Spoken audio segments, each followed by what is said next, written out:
silent. We have to keep demanding.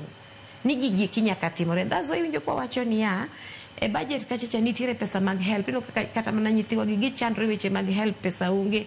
1 minute it is help, the next minute inyisidi koro it is new funding model. Gik moko ma ichochi mok oknyal timore. But we must admit ni Kenya okwa fuo Sharon.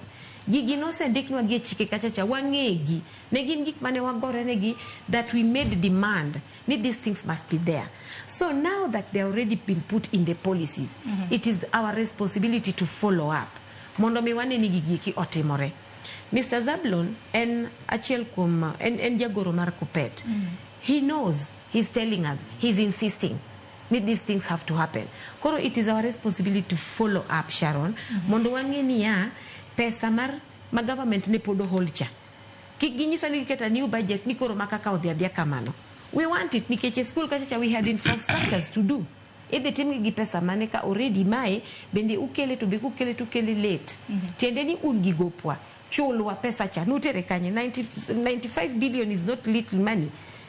Mane madino gero class moro kata mana nyathi mar JSS. E madino gero laboratory. Okikele timi recurrent. This thing is recurrent. Tiene ni onego beni every now and then ikele to bedo spent. Donge.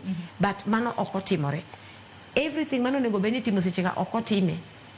Kore yudo kata mana skunde giki, there is no development that can happen. And nikech wasefwenyo ni serikal is not giving us peace.